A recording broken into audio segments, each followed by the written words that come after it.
자, 동위원소부터 한번 봅시다.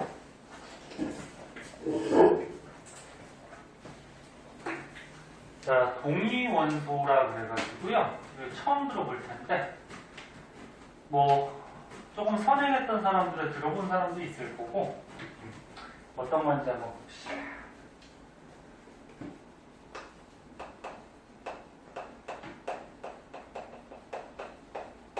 자, 먼저 뜻부터 적어줄게요. 동위원소는 뭐냐면은, 양성자 수가 같아요. 그러면은, 좀 전에 했듯이 양성자 숫자 가지고 원자 번호 매긴다 그랬죠? 그 양성자 숫자 같으면 원자 번호가 어때? 같은 거야. 네? 그 원자 번호가 같으니까 같은 원소라는 거죠? 그럼 같은 원소니까 성질이 어떨까? 성질이 같아요. 그런데 중성자 숫자가 달라.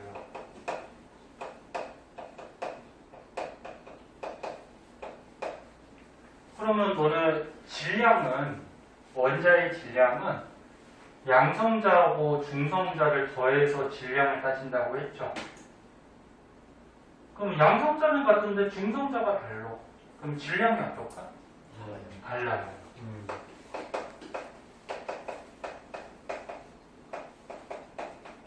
요거를 동위원소라고 해. 그래서 예를 하나 들어볼게. 가장 이제 잘 나오는 예가 뭐 여기 책에 나온 것 같이 수소나 또는 염소 같은 게 잘 나오는데, 수소는 여기 책에 있으니까 염소도 한번 해볼게. 아, 염소도 여기 나오는구나. 자, 염소가 있어요. 염소가 원자번호 몇 번일까? 17번이에요. 17번. 17번. 자, 그러면 염소가 원자번호 17번이니까 원자에 관한 양성자가 몇 개? 17개 이렇게 있어. 근데 염소가 질량이 35짜리가 있고요. 37짜리가 있어요. 그럼 요거 35짜리 질량을 갖는 염소는 양성자가 17개니까 중성자가 몇 개? 18개가 돼야지 합해서 질량이 35가 되는 거지. 그치? 그럼 얘 전자는 몇 개일까? 마이너스 전자는? 17개죠. 그럼 전자가 17개여야지 양성자하고 같으니까 중성이 되겠죠. 다 대답을 다 하네. 그럼 얘는 원자번호 17번이니까 양성자 17개야. 근데 질량이 37이니까 중성자 몇 개? 20개. 그렇지, 20개. 이렇게 원자핵이 구성이 돼 있고, 그 마이너스 전자는 몇 개일까? 17개. 그래야지 중성이 되겠죠. 뭔지 알겠니? 그럼 얘는 다시 한번 보면 양성자 숫자 어때? 같아. 그러니까 같은 원소, 염소니까 성질이 똑같아. 근데 중성자 숫자가 다르죠? 중성자가 달라요. 그러면 원자량, 질량이 달라지는 이런 거를 이제 동위원소라고 해요. 그래서 여기 수소도 잘 나오기 때문에 수소도 한번 보자. 자, 수소는 원자번호 몇 번? 1번이에요. 1번. 1번이니까 이 그림에 있듯이 양성자가 하나씩 있어요. 그런데 혜원아 여기 봐봐. 수소는 질량을 1을 갖는 애가 있고 2를 갖는 애가 있고 3을 갖는 애가 있어요. 그럼 얘는 양성자가 하나 있는데 질량이 1이래. 그럼 양성자 하나가 질량을 차지하잖아. 그치? 그럼 중성자 있다 없다? 없다. 근데 얘는 양성자가 하나인데 질량이 2래. 그러면 양성자 하나에다가 중성자 하나. 이렇게 돼요. 그럼 얘는 양성자가 하나 있으면 질량이 3이니까 중성자 몇 개? 2개. 네? 볼 줄 알겠니? 그래서 얘네들이 이름이 있는데 일반적으로 수소라 그러면은 얘를 얘기하는 거예요. 그래서 너네 우주에 존재하는 거의 한 98% 수소가 얘야. 거의 대부분 다. 근데 나머지 한 2% 정도는 질량 2짜리하고 3짜리 수소가 있거든. 질량 2짜리를 이름을 중수소라고 그러고요. 질량 3짜리는 삼중수소라고. 자, 요거 수소도 가끔 나오는 거니까 좀 알아두세요. 그럼 얘도 동위원소가 되겠죠. 자, 거기서 이제 추가적으로 좀 알아둘 거는 평균 원자량이라는 게 있는데, 자, 여기 한번 볼게요. 여기 좀 어렵다. 잘 봐. 여기 봐. 염소 얘는 원자량, 질량이 35고요. 염소 얘는 원자량, 질량이 37이야. 근데 우주에 요 35짜리가 우주에 한 75% 정도 존재해요. 약 정확하게 75는 아니야. 여기는 같이 75.77% 정도 차지하고 있거든. 이거 퍼센트는 외울 필요 없어요. 근데 우주에 37짜리가 한 25% 정도 존재를 해요. 그러면 이 염소의 원자량이 원자의 질량이라 그랬어? 대화나 여기 보세요. 칠판을 보세요. 그 밑에 뭐 있어? 아니 이게 뭐? 그 염소의 원자량은 35를 사용할 수도 없고 37을 사용할 수도 없어요. 75% 무시 못하지, 그치? 25%도 어떻게 돼? 무시 못하지. 그래서 얘 원자량을 35를 쓸까? 37을 쓸까? 둘 다 쓸 수가 없어. 그래서 이제 과학자들이 원자량을 어떻게 사용하기로 했냐면 평균을 내서 사용하기로 했어요. 평균. 그래 이제 평균 원자량이에요. 평균 원자량. 그럼 얘 평균을 어떻게 내냐면은 질량이 35짜리가 자연계 우주의 75%가 존재를 하고요. 플러스 얘도 있잖아. 37짜리가 자연계 25%가 존재를 하잖아. 그치? 그러면 전체가 75, 25 하면 전체가 100%가 되죠. 그죠? 그럼 100%로 나누면 평균이 나온단 말이야. 할 줄 알겠니? 35짜리가 75%, 37짜리가 25%. 그럼 전체가 100%. 그치? 그럼 요거를 계산을 하면은 정확하게 떨어지진 않지만 약 35.5가 나와요. 그래서 염소의 원자량은 35를 쓰지도 않고 37을 쓰지도 않고 얘를 쓰는 거야. 네? 얘를 이제 염소의 원자량, 원자의 질량으로 우리가 사용을 해요. 무슨 말인지 알겠니? 네. 수소는 너네 원자량을 얼마로 사용하냐면은 수소는 그냥 1을 사용해요. 그 왜 1을 사용할까? 선생님 아까 전에 수소 같은 경우에 요 원자량 1을 갖는 애가 자연의 한 98% 정도 된다고 했죠. 그럼 1, 2, 3 얘네들의 질량은 평균 내봤자 거의 1에 가깝겠지. 이게 거의 대부분이니까, 그치? 그래서 요거 평균 내면은 평균 원자량이 한 1.008이 요 정도 나오거든? 그럼 0.008이는 너무 작잖아, 그치? 그래서 얘를 무시해서 그냥 원자량은 얘는 1을 쓰게 돼. 무슨 말인지 알겠니? 근데 얘가 뭐 98% 그렇게 많이 차지하는 게 아니잖아, 그치? 25%도 무시를 못해요.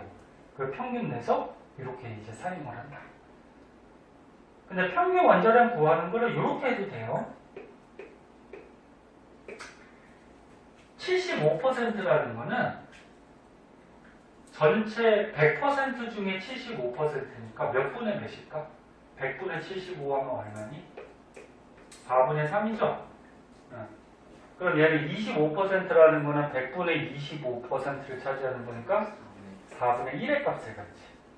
그러면 이게 4분의 3의 비율, 4분의 1의 비율을 가져. 그럼 요걸 가지고 평균 원자량을 구해도 돼.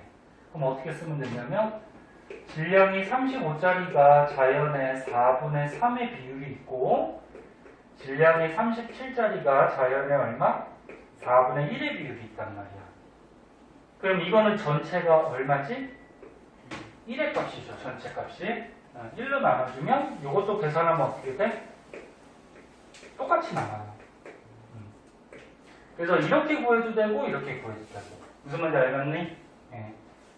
자, 요거를 이제 동위원소 평균 원자량 이렇게 얘기를 하고 할 줄 아셔야 돼요. 너네가 지금 중3이긴 하지만 고등학교 가서 이런 내용들이 좀 어렵기 때문에 미리 공부를 해두시면 나중에 편하시죠. 자, 그 다음 이제 넘어가서 스펙트럼 한번 보자.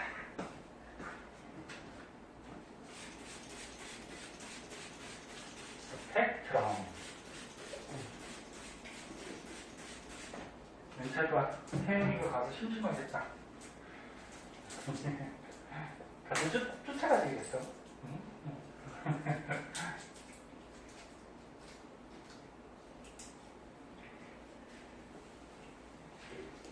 너네 수업할 때 친구가 있으면은 조금 더 마음이 편하지 않니?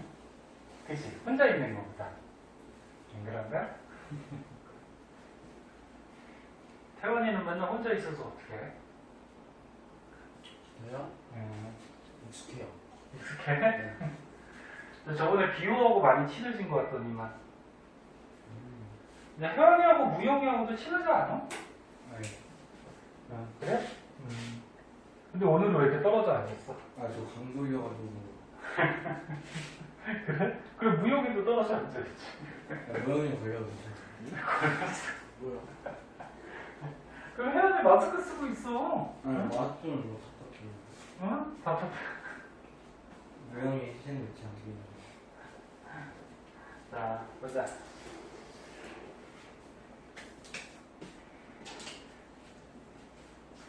자, 스펙트럼 한번 볼게요.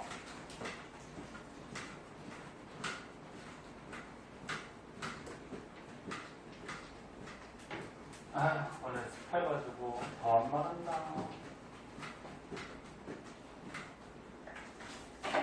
자, 스펙트럼 가끔 들어봤을 거예요. 자, 스펙트럼이 뭐냐면, 빛이 나왔을 때, 요 빛의 색깔의 띠를 스펙트럼이라 해요. 빛의 색깔의 띠. 그래서 너네 비운 다음에, 오늘같이 비운 다음에 만약에 해가 뜨면은 가끔 무지개 보이죠? 무지개가 왜 생길까? 물 있잖아요. 빛이 반사니까. 반사라기보다는, 그러니까 비운 다음에 하늘에 보면 물방울들이 이렇게 좀 떠 있거든. 조그마한 물방울들이. 그럼 비온 다음에 물방울 떠 있을 때 햇빛이 비치면 이 햇빛이 물방울 안에 들어가면서 굴절을 해서 얘가 물방울 밖으로 나올 때 색깔이 나눠져요. 너네 햇빛이 굳이 색깔로 하면은 흰색이거든, 흰색? 백색광이라고 해요. 빨간색 아니에요? 어? 빨간색 아니에요? 너 바깥에 나가서 햇빛이 지금 빨갛게 막 이렇게 오고 있니? 바깥에 지금 막 빨간 빛이 오고 있어? 근데 보통 사진 보면 빨간색 아니에요? 아, 태양이 그 막 폭발하고 타니까 빨갛게 보이는 거고 빛은 하얗지. 너 지금 밖에 나가면 빨간 빛이 막 지금 뭐 문을 열어봐. 자, 그래서 이런 햇빛 같은 경우에는 백색광이라고 그러거든. 백색광이 뭐냐면 뭐 색깔이 하얀색 빛이다 그런 이유도 있는데 여러 가지 색깔의 빛이 다 섞여 있는 거를 백색광이라고 그래. 그러면 이 하얀색 백색광이 물방울 안에 들어가면은 요 백색광 안에 들어있던 빛이 나눠져 가지고 나오거든. 이거를 이제 빛의 분산이라고 그래. 이거 너네 중학교 때 한번 배우지 않았나? 빛이 퍼지는 거 분산 나오잖아. 그렇습니다. 안 보였나? 아 잠깐 개정되면서 이게 빠졌나? 아무튼 빛이 퍼져. 그래서 빨주, 노초, 파남보 이렇게 빛이 퍼져서 나오는데 이렇게 색깔의 띠 빨주, 노초, 파남보 이 색깔의 띠를 뭐라 그래? 스펙트럼 이렇게 얘기해요. 스펙트럼. 그럼 햇빛이 빨주, 노초, 파남보 이렇게 퍼졌다는 얘기는 거꾸로 얘기하면 햇빛 속에는 이 여러 가지 색깔의 빛이 다 들어있다는 거죠. 응? 다 들어있어. 그래서 얘가 이렇게 퍼져가지고 빨주, 노초, 파남보 무지개가 이렇게 하늘에서 보이는 현상이 생겨요. 응? 근데 무지개는 조금 더 배울 게 더 있는데 원래 물방울 하나에서만 이렇게 무지개가 생기는 게 아니고 물방울이 되게 많을 거 아니야 공중에. 그런 데서 빛이 분산 스펙트럼이 나타나가지고 그게 합쳐져서 나타나요. 무지개가. 그런 거 나중에 한번 배우고. 자, 그래서 요 빛의 색깔의 띠 요거를 스펙트럼이라고 하는데 스펙트럼은 크게 종류가 두 가지가 있어요. 여기 보면 연속 스펙트럼. 그럼 얘는 말 그대로야. 빨주, 노초, 파남보 색깔의 띠가 연속적으로 나타난다. 무지개같이. 그럼 요걸 연속 스펙트럼이라고 하고 선 스펙트럼. 요거는 지금 어때? 잘 안 보이면 잘 안 보이면 책도 흑백이죠. 칠판에 보면은 뭐 빨간빛, 뭐 연두색빛, 뭐 파랑빛 이렇게 몇 개의 선만 나온단 말이야, 그지? 이렇게 선으로 빛이 나오는 거를 선 스펙트럼이라고 해요. 그런데 이 앞에 보면 뭐라고 써 있어? 햇빛의 연속 스펙트럼. 햇빛 같은 경우에는 이렇게 연속적으로 나오는, 봐봐 여기 햇빛은 연속적으로 나오는 스펙트럼이 보통 찍히거든. 그럼 햇빛 속에는 여러 가지 빛, 여러 가지의 에너지의 빛이 다 들어있다는 거고, 여기 보면 수소의 선 스펙트럼, 수소 원소의 스펙트럼을 찍으면 얘는 어떻게 돼? 연속적으로 안 나오죠. 그러면 몇 가지의 빛, 몇 가지의 에너지를 갖고 있다는 거예요. 자, 조금 궁금할 텐데 자세하게 설명을 해줄게. 자, 요거 배우기 전에 기본 지식이 좀 있는데, 봐봐. 자, 빛이 이렇게 있어요. 너네 사람 눈에 보이는 빛을 뭐라고 그러냐면은 가시광선이죠. 가시광선 뜻이 가능하다. 시자가 보이시자. 너네 이번 시험에서 시각 이런 거 배웠잖아, 그치? 보는 게 가능한 빛. 네? 사람 눈에 보이는 거. 너네 자외선이나 적외선은 보일까 안 보일까? 안 보여요. 사람은 관찰할 수가 없어. 그 보이는 빛을 가시광선이라고 하는데, 보이는 게 이제 빨주, 노초, 파남보 요게 보인단 말이야. 근데 나중에 이제 물리 같은 데서 배울 거예요. 빛도 파동이 있거든. 파동이 뭔지 알아? 이렇게 진동하는 거. 빛도 진동을 해요. 근데 보라색 쪽이 진동을 많이 해. 빨간색은 진동을 조금 해요. 그럼 누가 에너지가 더 세 보이니? 봐봐. 이렇게 진동해. 얘는 이렇게 진동해. 누가 에너지가 더 세 보여? 보라색이 더 세 보이지? 그래서 보라색 쪽이 에너지가 센 빛이에요. 빨간색 쪽이 에너지가 작은 빛이고. 그럼 그냥 가시광선보다 에너지가 더 센 게 뭐냐면 자외선이거든. 자외선의 에너지가 되게 세. 그래서 니네 그 음식점 같은 데 가면 컵 소독기 있잖아. 컵 꺼내 먹는데 거기 위에 뭐라고 써 있어? 자외선 소독기 또는 자외선 컵 소독기 이렇게 써 있어요. 왜? 자외선이 에너지가 세니까 그 컵에 붙어 있는 세균이나 이런 것들 바이러스를 죽여주는 거야. 너무 세서. 그래서 너네 사람도 자외선 오래 맞고 있으면 어떻게 될까? 뭐 피부암이나 뭐 이렇게 뭐 손상될 수도 있고 피부가 심지어는 뭐 너무 오래 맞으면 죽을 수도 있고. 그럼 왜 이름이 자외선인지 아니? 이쪽에 자외선이 있어요. 그러니까 에너지 큰 쪽에 이쪽에. 보라색을 자색이라 그래. 다른 말. 그러면 보라색의 바깥쪽에 있지. 그러면 자색의 외자가 바깥 외자야. 보라색의 바깥쪽에 있다 그래서 자외선 이렇게 얘기해요.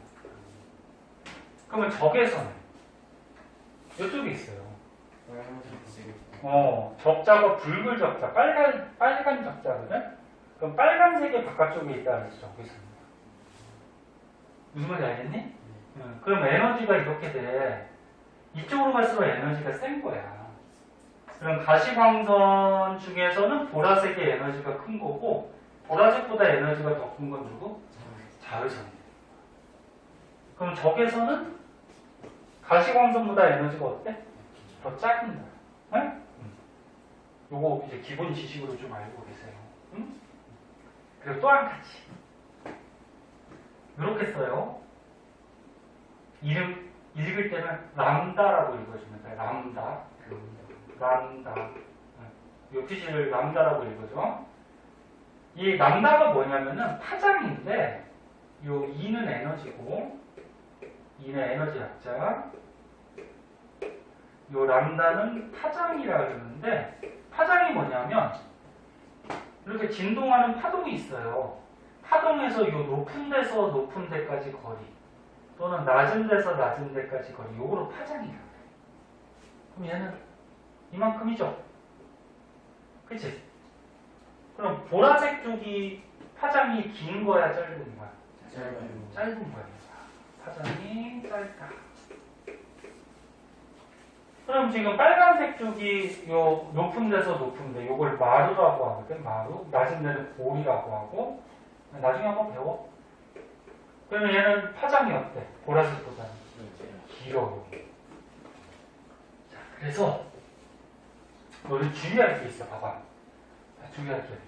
뭘 주의해야 되냐면, 보라색의 에너지가 커. 에너지가 큰 놈이 파장은 어떤 거야? 짧은 거야. 그럼 여기 봐봐. 여기 지금 스펙트럼 빛을 찍었는데 지금 파장이 나왔어. 그치?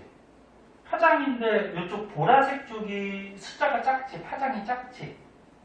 그럼 파장이 작으니까 이 보라색 쪽의 에너지가 어떤 거다? 큰 거야. 무슨 말인지 알겠니? 이 숫자만 보고서 숫자가 작네? 그럼 얘가 에너지가 작네? 그렇게 하면 안 돼. 이게 반대야. 그리고 거꾸로 빨간색 쪽이 어때? 파장이 길어요. 그럼 에너지는 어떤 거야? 작은 거야. 무슨 말인지 이해됐나? 이거 많이 쓰여요. 화학에서도 쓰이고, 뭐 물리에서도 쓰이고. 자, 그래서 다시 한번 보면은 태양 햇빛 같은 경우에는 이 빛이 이렇게 분산돼가지고 연속적으로 나타나는데 이 연속 스펙트럼, 이런 수소 같은 원소는 몇 개의 선으로 나와요. 이런 건 선 스펙트럼. 그럼 중요한 거는 우리가 지금 화학 배우는 거니까 이 원소가 중요해요. 근데 너는 이거 2학년 때 한번 나오거든? 원소마다 이 선 스펙트럼이 같을까 다를까? 달라요. 이거 2학년 1학기 때 정도 배워. 혹시 기억나? 불꽃바늘, 선 스펙트럼, 그런 거 있었지? 기억나니? 네. 그래서 이게 이 선 스펙트럼이 원소마다 달라.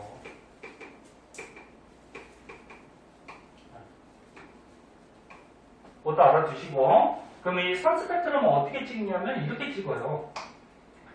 이런 장치가 있어. 여기 이제 빛이 나올 수 있는 요 유리로 된 구멍이 있고요. 여기다가 이제 관찰하고자 하는 원소를 넣어. 응? 여기다 원소를 넣고 여기서 이제 스위치를 딱 누르면은 이 안에서 원소가 타요. 응? 하면은 여기서 빛이 나와. 그 빛이 나왔을 때 얘를 관찰하기 위해서 이렇게 슬릿이라고 그러거든. 그러니까 빛이 넓게 나왔을 때 여기 한 줄기 빛만 이렇게 나올 수 있게 이렇게 막아놓은 걸 슬릿이라 그래. 그냥 참고삼아 알아두고. 그럼 빛이 나오지? 그러면 삼각형으로 된 유리 조각이 있어. 이런 거 이제 프리즘. 프리즘 들어봤니? 요거를 빛을 나눈다 그래서 다른 말로 분광기라고 해요. 분광기. 빛광자, 빛을 나눌 분자, 나누는 그릇기자. 빛을 나누는 그릇이라 해서 분광기 이렇게 얘기하는데 요 빛이 요 프리즘 분광기를 통과하면은 요 안에 들어있던 빛이 나눠져요. 이렇게 나눠져 빛이. 그래서 이게 찍혀. 그래서 뭐 예를 들어서 빨간빛, 뭐 노란빛, 다른 색깔이 없으니까 뭐 파란빛 이렇게 나눠지거든. 그럼 얘는 연속 스펙트럼이야, 선 스펙트럼이야? 몇 가지 선만 나왔지? 그래서 이렇게 원소들은 이게 빛의 색깔을 찍으면 이렇게 선 스펙트럼이 나와요. 선 스펙트럼. 여기까지 이해됐나? 됐니? 네. 자, 그럼 이제 중요한 걸 한번 볼게요. 자, 재미없이 너 좀 봐봐. 뭐 공부가 재밌는 게 뭐가 있겠어?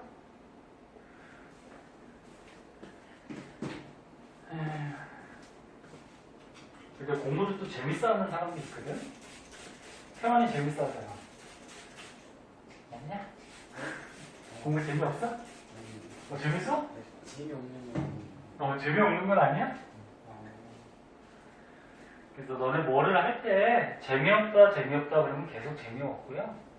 재밌다 하면 또 재밌어요. 선생님도 수업할 때 재미없다 그러면 계속 재미없는데 응? 너네들 귀엽다 응? 예쁘다 하면 또 예뻐 보여요.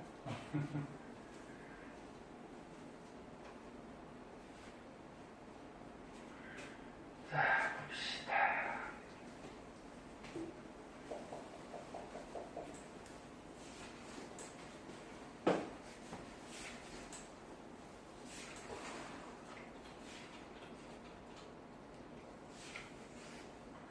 자, 오른쪽 위로 가면은 보의 원자 모형이라는 게 있어요. 자, 조금만 더 보세요.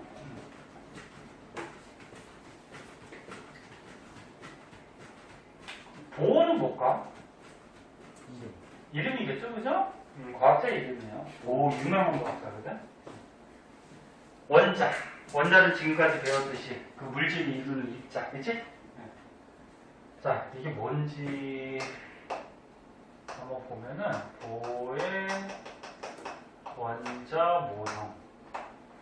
옛날에 과학자 보가 수소를 가지고 선 스펙트럼을 찍어봤어요. 그래서 수소를 가지고 선 스펙트럼을 찍어서 어떤 사실을 알아냈어. 뭘 알아냈냐면은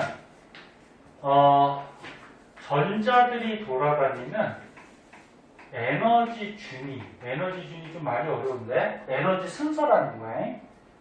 다른 말로 하면은 전자들이 돌아다니는 전자 껍질이라는 거를 이제 알아내. 나 지금 무슨 말인지 잘 모를 거야. 아직 중3이니까 요거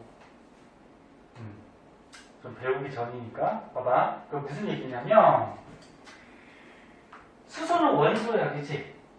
원소니까 아까 처음에 밑에 그렸다시피 스펙트럼 찍으면은 연속으로 나타나, 선으로 나타나? 선으로 나타나.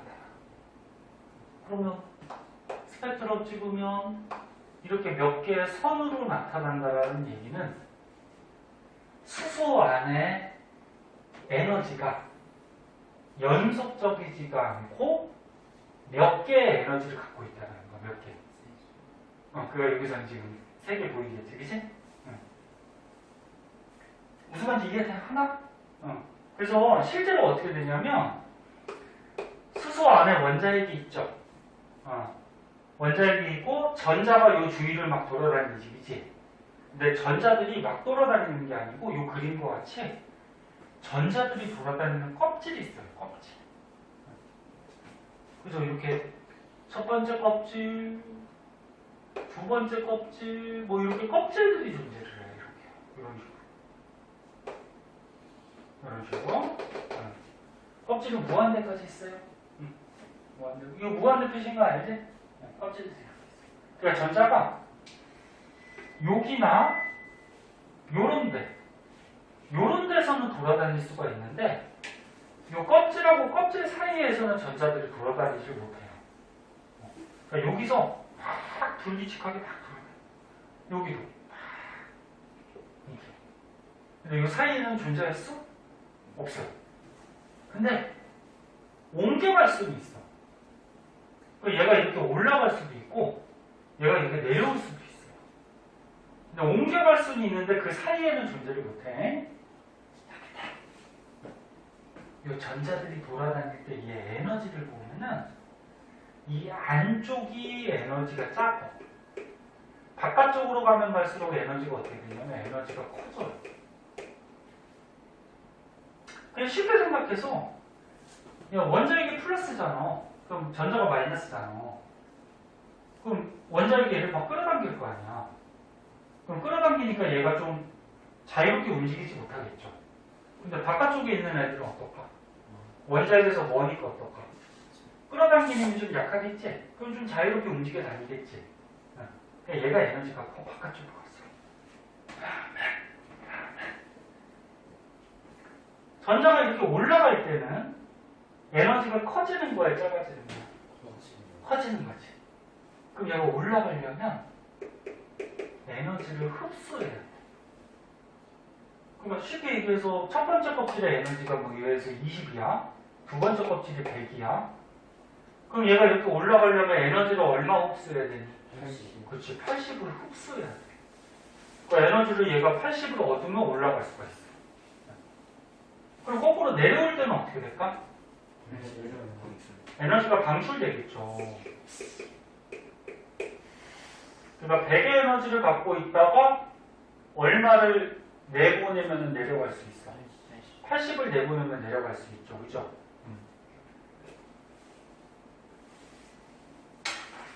그래서 고등학교 때 이렇게 특이한 것도 배워. 이런 거 왜 배울까, 그지? 나중에 다 까먹고 쓸모도 없을 텐데. 자, 그래서 다시 한번 보면 전자들이 돌아다니는 이런 껍질 같은 게 있는데 요거를 이제 전자 껍질 또는 전자들의 에너지 순서, 에너지 준위 이렇게 얘기를 해. 그리고 올라갈 때는 에너지 흡수, 내려올 때는 에너지 방출. 그럼 이 원소들의 스펙트럼을 찍으면 선으로 이렇게 나타난다고 했어서 그럼 이 선은 언제 나타나냐면은 에너지가 나오지. 이 에너지가 빛으로 나오는 거야. 빛. 네? 그래서 얘가 내려갈 때 에너지가 외부로 이렇게 나와. 근데 이게 빛의 형태로 나오니까 이 빛이 어떤 거야? 이게 찍힌 거야. 네? 그래서 이게 이제 선 스펙트럼으로 이제 찍혀요. 근데 봐봐. 여기서 내려갈 수도 있고 아니면 전자가 여기 있다가 여기서 내려갈 수도 있지, 그치? 그럼 요거를 1번, 요거를 2번이라고 그러면 누가 에너지가 더 많이 방출될까? 2번이 더 많이 방출되겠지. 얘가 지금 에너지 차이가 더 크잖아, 그치? 그럼 너네 아까 스펙트럼에서 이쪽 보라색 쪽의 에너지가 어떻다 했어? 크다. 에너지가 큰 쪽이 파장은 어떻다 했어? 짧다. 작다라 그랬지, 그치? 그럼 만약에 요 전자가 내려갈 때 빛이 방출됐을 때 요게 만약에 여기에 찍혔어. 그럼 얘 전자가 이렇게 내려갈 때는 에너지가 더 크지? 그럼 에너지가 더 큰 쪽, 요쪽에 이렇게 찍힌다 그런 얘기야. 이런 식으로. 이해됐나? 그럼 만약에 전자가 여기 있다가 내려가면은 에너지가 가장 크네? 그럼 가장 큰 쪽에 이렇게 찍히겠지. 이해됐나? 그런 식으로 찍히는 거야, 이게. 왼쪽 듣고 있니? 모자 쓰고 있었고 눈이 안 보여서. 자는 거 아니지? 너 오늘 머리 안 감았어? 너 졸립지 너? 조금만 더 보고 잠깐 쉴게. 봐봐. 아, 쉬는 시간 주기도 좀 애매하고 30분 남았는데. 조금만. 알았어, 이거 조금만 봐봐. 잠깐 쉴게 봐봐. 이거 원리 알았니? 그리고 전자들은 가능하면 내려가려고 그래요. 올라가지를 않으려고 그래. 왜 그런지 아니? 너네 에너지가 작은 게 자연현상에서는 안정해요. 에너지가 커지면 불안정해져요. 뭐 이런 예는 들어도 되나 모르겠는데, 야 니네가 뭐 밥 먹고 에너지가 막 넘쳐.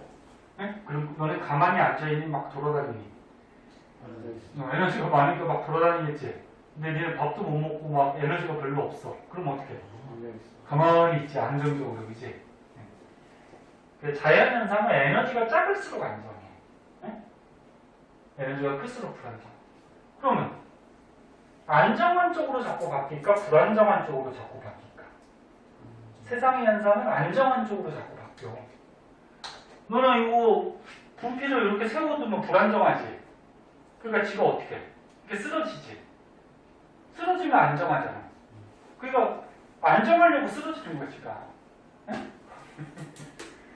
너네도 서 있으면 불안정하니까 어떻게 해? 앉아있잖아. 근데 앉아있어도 불안정하면 어떻게 해? 눕잖아, 그치? 그러니까 모든 게 다 안정한 쪽으로 바뀌어가. 그래서 대부분 이렇게 내려와요, 이렇게. 응? 자, 이런 게 이제 선 스펙트럼이고, 그럼 이거 한번 지우고 조금 자세하게 좀 볼게요. 5분만 쉴까, 그러면? 네. 그래. 5분만 좀 꽉 찬다 할게요.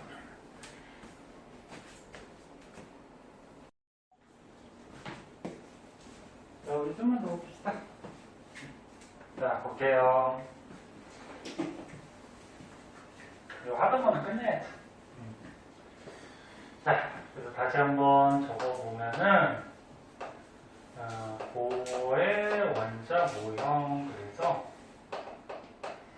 보어는 무슨 원소 가지고? 수소를 가지고, 선 스펙트럼을 관찰해서, 뭐를 알아냈다고? 전자들이 돌아다니는 껍데기. 그치? 네. 전자 껍질. 그치? 껍데기라고 하면 안 되고. 그래서 에너지 준이 전자 껍질을 알아내요. 그럼 왜 전자가 돌아다니는 이런 껍질들을 얘기를 했냐면은, 전자가 이런 껍질에서 돌아다니다가 얘가 어떻게 돼? 이렇게 내려올 때 빛이 방출되는 거지? 그게 선 스펙트럼을 시키는 거야. 그럼 얘가 여기 내려올 때 방출되는 거, 뭐 여기 내려올 때 방출되는 거, 뭐 여기에서 이렇게 내려올 때 방출되는 거, 이게 에너지가 다 어때? 다르죠? 그래서 에너지가, 다른 에너지가 이렇게 군데군데 찍혀서 나오는 거야. 근데 만약에 이렇게 껍질로 안 돼 있고, 전자가 여기서 내려올 수도 있고, 여기서 내려올 수도 있고, 여기도 내려올 수 있고, 여기도 내려올 수 있고, 그러면 나오는 빛이 어때? 굉장히 여러 가지지. 그럼 스펙트럼 찍으면 어떻게 나올까? 연속적으로 나오겠죠. 에너지가 되게 많으니까, 종류가. 이해됐나? 근데 몇 개의 선으로 나온다는 걸로 봐서 전자들이 움직여 다니는 이런 껍질들, 궤도가 있다는 거야. 됐니? 그럼 이 전자 껍질을 조금 이제 자세하게 보면은 원자 가운데 이렇게 원자 핵이 있어요. 그리고 전자 껍질이 이렇게 있어요.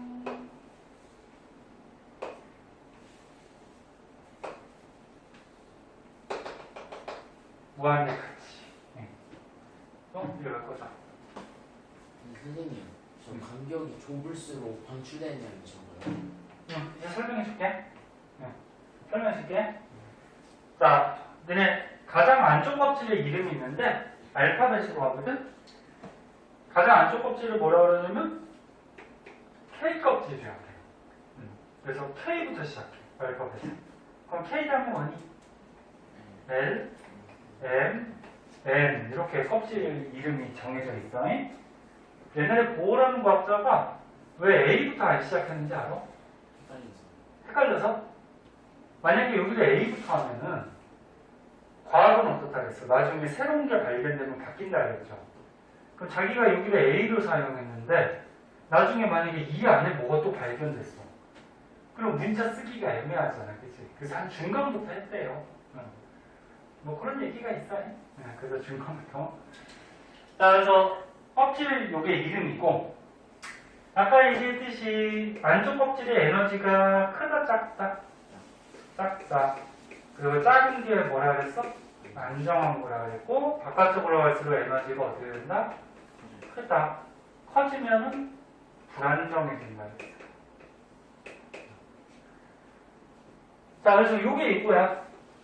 바깥쪽 껍질로 갈수록 에너지가 어떻게 돼? 자꾸 커진다. 그거를 이제 다른 말로 에너지 준이라고 말하거든. 에너지 순서. 그래서 바깥쪽 껍질로 갈수록 에너지가 어떻게 된다? 커진다. 그럼 요 에너지를 이제 어떻게 구해주냐면은 요 구하는 식이 나올 텐데 뭐부터 나오지? 요거는 요 책으로 먼저 볼게요. 그리고 요거는 다 설명한 거예요. 봐봐. 전자가 올라갈 때는 껍질에서 올라갈 때 보세요. 올라가? 그럼 에너지를 흡수해 방출해? 흡수하는 거죠. 에너지가 커져야 되니까. 그치? 근데 에너지를 흡수해서 올라가 버리면 안정해져 불안정해져? 불안정해져. 불안정한 상태를 무슨 상태라고 하냐면 들뜬 상태라 그래. 들뜬 상태. 이 불안정한 상태를 들떠 있다. 그럼 거꾸로 안정한 상태. 가장 안정한 게 첫 번째 껍질이 있을 때지. 그치? 요거를 무슨 상태라고 그러냐면 바닥 상태. 너네 바닥에 엎어져 있으면 되게 안정적으로 편안하잖아. 들떠 있다. 바닥 상태. 네? 그럼 요 그림과 같이 전자가 만약에 바깥쪽 껍질로 올라갈 때는 에너지를 흡수해서 에너지가 커져야 돼. 그럼 들뜨는 상태로 바뀌는 거고 거꾸로 내려올 때는 어떻게 돼? 내려올 때는 에너지가 작아지는 거니까 방출하겠죠? 방출하면 바닥 상태로 내려온다. 이렇게 얘기를 해줘요. 그래서 요거는 그냥 말로 설명하고 넘어가고 이거 10부터 안 나오네? 책에는 저기부터 나오네. 현대 모형부터 나오네. 이 책에 생략이 돼 있네. 자, 그럼 요걸 좀 가르쳐 줄게요. 보세요. 아까 KLMM이 이게 껍질의 이름이라 그랬어. 근데 껍질에 번호 매겨놓은 게 있거든?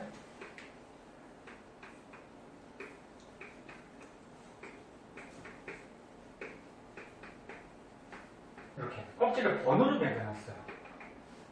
첫 번째 껍질 1번, 2번, 3번, 4번. 이 번호 매겨놓은 이 N은 뭐라 그러냐면은 이제 다음 시간에도 나올 텐데 주양자수라고 그래요. 주양자수. 그래서 다시 보면 첫 번째 껍질에 전자가 있을 때 이 전자는 K 껍질, 주양자수 1번 껍질에 있다. 그렇게 얘기를 해요. 그럼 두 번째 껍질에 전자가 있으면은 L 껍질, 주양자수 2번 껍질에 있다. 그렇게 얘기를 하는 거예요. 무슨 말인지 이해됐니?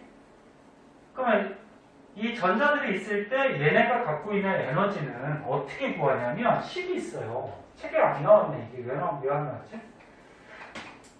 이렇게 보여요. 이런 식으로. 이거는 식이야인? 공식이야인? 그 요 2가 무슨 뜻일까? 에너지. 요 N은 요거야. 주양자수. 네. 그리고 여기 마이너스가 있어요. 마이너스가 있고 N제곱. 여기서 N도 뭐야? 이거 주양자수. 네? 그 다음 위에 1312라고 숫자가 있는데 얘는 어차피 숫자니까 신경 쓸 필요가 없어. 네?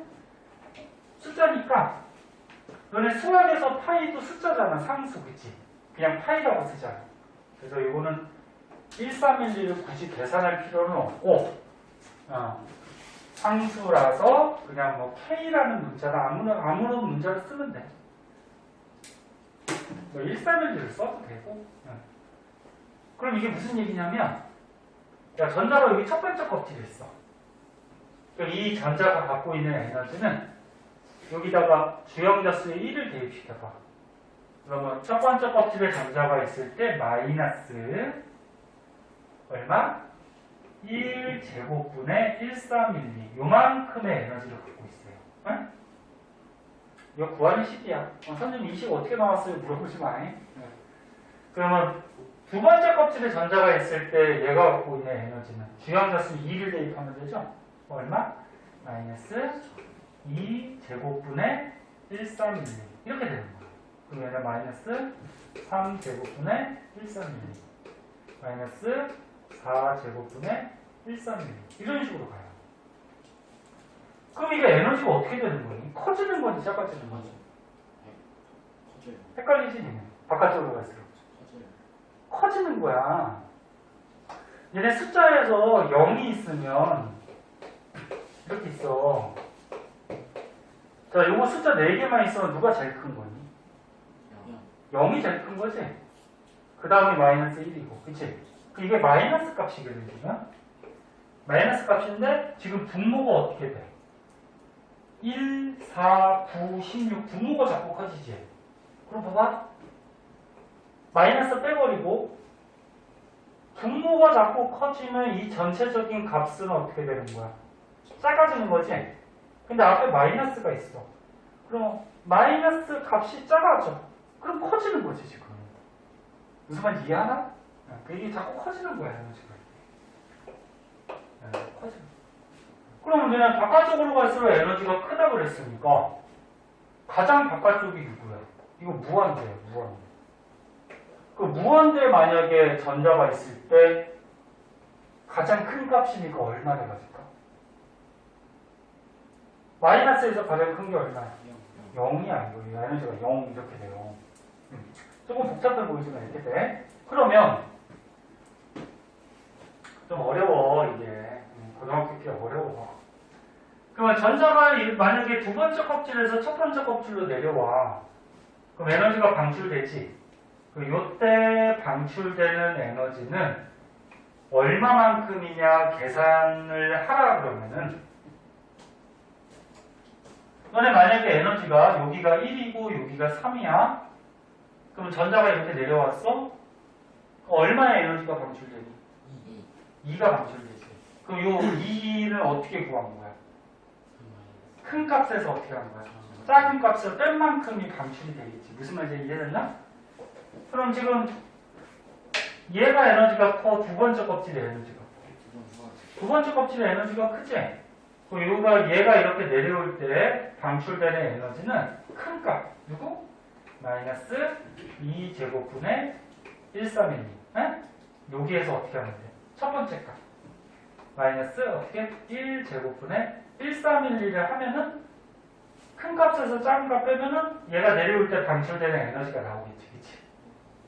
무슨 말 이해돼? 하는 방법만 알아두세요, 지금. 그래서 이렇게 해서 구해보면은 선생님 지금 간격을 다르게 그렸잖아. 그치?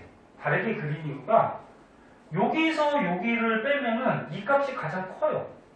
그 다음 여기서 여기를 빼면 이 값은 얘보다 작아. 그 다음에 여기서 여기를 빼면은 얘 값은 이거 세 개 중에 가장 작아져요. 실제로 해보면. 이게 분모가 제곱으로 가기 때문에 실제 해보면 그렇게 돼. 그래서 이 간격이 자꾸 좁아져. 바깥쪽으로 갔어. 예? 이해돼서? 자, 그래서 오늘 조금 어려운 거 배웠는데 요거에 딸린 거 중에 잠깐만 더 오늘 좀 알아야 될 게 있는지 보고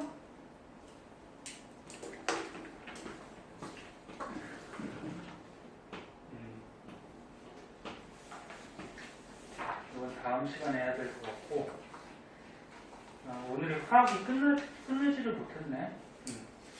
그래서 오늘 요 정도 개념까지 알아두시고 개념까지 알아두시고 그 뒤에 좀 남은 거 있지. 그 뒤에 조금 남은 거 다음 주에 하고 그 다음에 물리로 넘어갈게요. 그러니까 너는 물리하고 화학하고 둘 다 갖고 다녀. 알았지? 오늘 열심히 했으니까 오늘 여기까지 할게요. 자, 고생하셨어요. 이거는 숙제 안 되는 거 응.